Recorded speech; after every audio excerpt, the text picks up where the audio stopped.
Doy la bienvenida al programa a David Saucedo, consultor en materia de seguridad. David, ¿cómo estás? ¿Qué tal, Pascal? Qué gusto saludarte a ti al auditorio, a tus órdenes.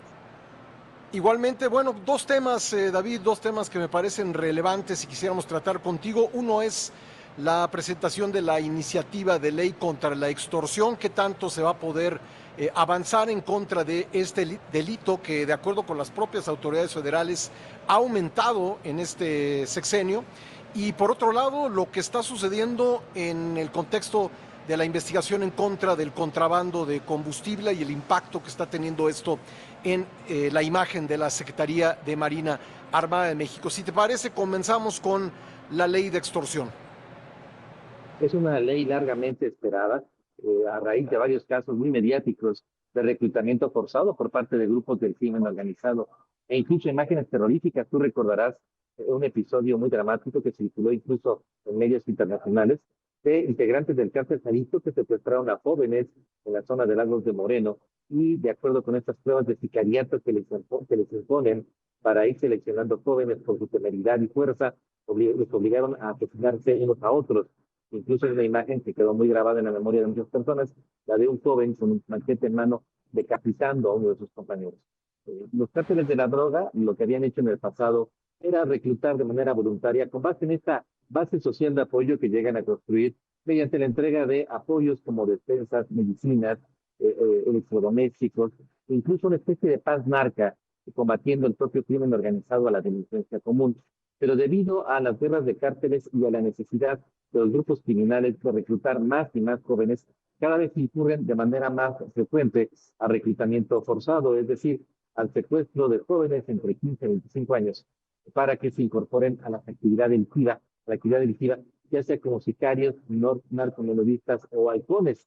De ahí que en muchas zonas urbano-marginadas y comunidades rurales, los cárteles estén secuestrando jóvenes y llevándolos a los campos de entrenamiento de los grupos criminales para que se gradúen como sicarios.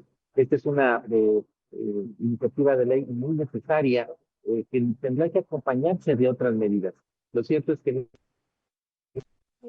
para contener, para contener el reclutamiento, pero lo que tenemos que seguir haciendo más adelante es continuar con medidas análogas que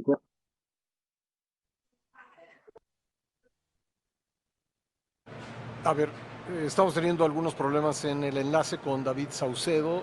Le pido ahí al equipo que nos ayude para restablecer la comunicación. Estamos platicando sobre la ley de la extorsión. ¿Qué tanto alcanzará una nueva legislación para enfrentar este delito que, como le decía yo a David desde el inicio de la entrevista, pues el propio gobierno ha reconocido que ha ido creciendo?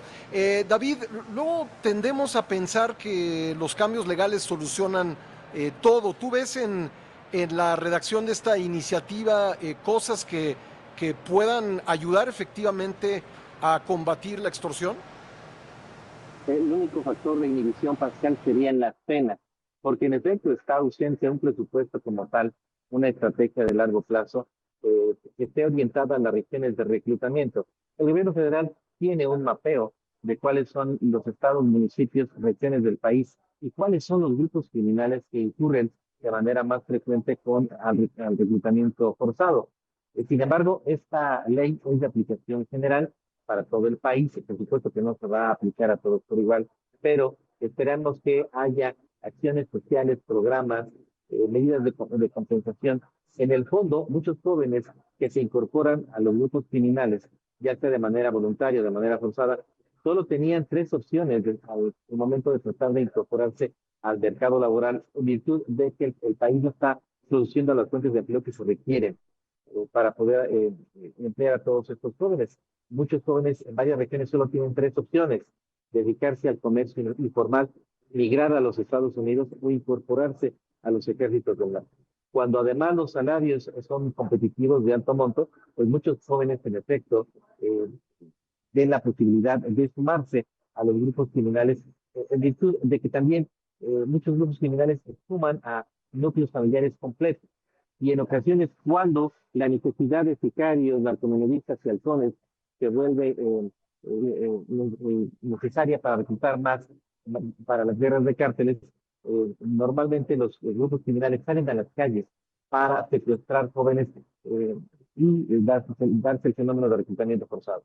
Comentaba David que me interesa que ahora platiquemos de lo que está ocurriendo en torno de la investigación sobre el contrabando de combustible. ¿Qué impacto está teniendo esto en la imagen de una institución pues que ha sido pues muy apreciada por los mexicanos? De hecho, si vemos las encuestas de aceptación de las diferentes instituciones, la Secretaría de Marina aparece invariablemente en primer lugar, seguida muy de cerca por la Secretaría de la Defensa. Pero ¿qué impacto puede tener esto en el prestigio de una institución en la que el Estado mexicano ha descargado una parte muy importante de las funciones en contra de la inseguridad? De acuerdo con algunos encuestadores con los que conversé el día de ayer, quizá este escándalo podría provocar la caída hasta en 10 puntos de la imagen y popularidad de la Secretaría de Marina. De hecho, el gobierno federal está muy consciente de que una crisis de estas características puede desmoronar la percepción que tienen los ciudadanos en México sobre la Secretaría de Marina. Por eso, una estrategia de compensación mediática, manejo de medios para evitar que la eración continúe. Tú recordarás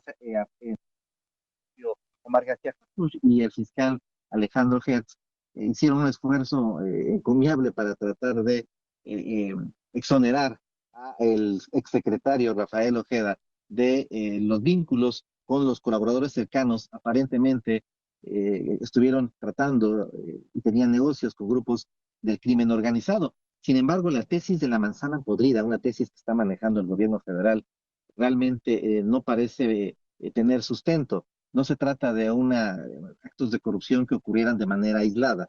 Parecen actos de corrupción que están sucediendo de manera estructural.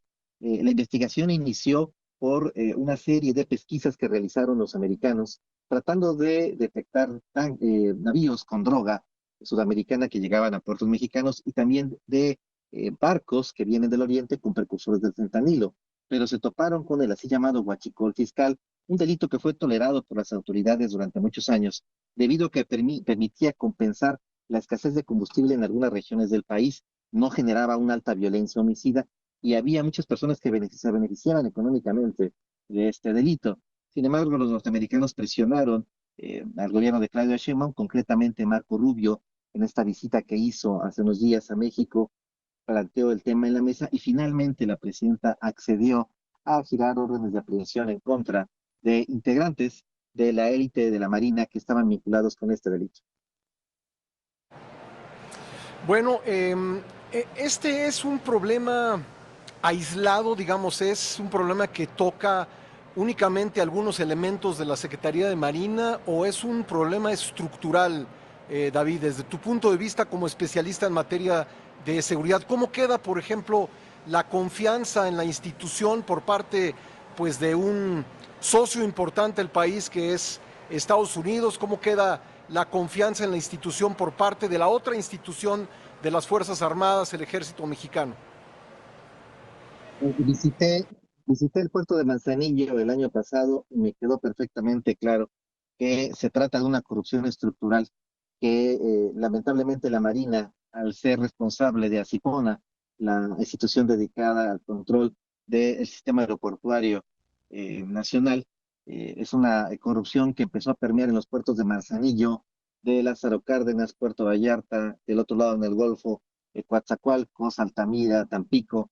No fue un blindaje tal y como lo presentó en su momento como una justificación que dio el presidente Andrés Manuel López Obrador para incorporar a la Marina y al Ejército en el combate al crimen organizado. Quedó comprobado que ni la Marina ni el Ejército son invulnerables a los sobornos del narcotráfico. Esta es una de las razones, no la única, no la más importante, pero sí una de las razones por las cuales los norteamericanos han depositado gran parte de su confianza en Omar García Harfuch. Han tratado incluso, presionado a la presidenta Claudia Sheinbaum para que el ASIPONA, el sistema aeroportuario mexicano, regrese a control de la Secretaría de Seguridad Pública. En su momento estuvo bajo el control de la vieja Policía Federal, para que ya los marinos no tengan el control de los puertos ni tampoco de los aeropuertos, porque se percibe evidentemente que los cárteles lograron sobornar a altos mandos de la Marina. Así que yo lo que espero en lo subsecuente es que haya investigaciones también en contra de elementos de la Secretaría de Marina que tienen el control de puertos como el de Manzanillo, el de Lázaro Cárdenas, el de Huatulco, en donde hay información y que los norteamericanos saben que están arribando precursores químicos para el fentanilo y cocaína sudamericana. Por supuesto que la imagen de la Marina no quedará a salvo. Se está difundiendo profusamente esta información, sobre todo a raíz de los asesinatos que han sucedido en los últimos días y que desde hace meses vienen ocurriendo. Los testigos, eh, denunciantes y presuntos responsables del así llamado huachicol fiscal, el contrabando de combustible, están muriendo. Esta parece una trama, una vendetta siciliana, es una situación realmente terrorífica que deja muy mal parada a una institución que había sido valorada enormemente por los mexicanos. Bueno, a ver, me llamó la atención una cosa y lo comenté al principio del programa. Se dijo que esta investigación tomó mucho tiempo, tomó 2 años hasta poder pedir las órdenes de aprehensión, pero por otro lado, cuando ocurre el aparente suicidio de un elemento de Marina, pues en menos de 24 horas ya habían determinado primero que era un suicidio y segundo que, que esta persona pues nada tenía que ver con las investigaciones. ¿No es un tanto contradictorio eso, David? Sí, sí, por supuesto, pero se trata de una investigación que ocurrió en dos momentos. En primer término, al escritorio del propio presidente de la República, de acuerdo con lo que han mencionado muchos columnistas en los últimos días, llegaron datos abundantes a propósito de la corrupción que estaba permeando en los puertos controlados por la Secretaría de Marina. Sin embargo, este delito del contrabando de combustible era un delito tolerado por autoridades de ambos lados de la frontera. En México se sabía que el ejército, la marina, después la Guardia Nacional han establecido vínculos estructurales orgánicos con grupos de crimen organizado. Pero como no era un delito que provocara violencia homicida, que te reitero, ayudaba para compensar la falta de combustible en ciertas regiones del país y que además había beneficios, se menciona insistentemente que parte de este recurso del huachicol Sí. fiscal llegó a campañas de Morena en varias regiones del país. Hasta que viene la presión americana, es que se desempolvan estas viejas investigaciones, se sacan las carpetas de investigación que se habían avanzado y se empiezan a liberar los órdenes de aprehensión. Bien, bien, David, pues te agradezco mucho estos minutos, te mando un abrazo. Igualmente.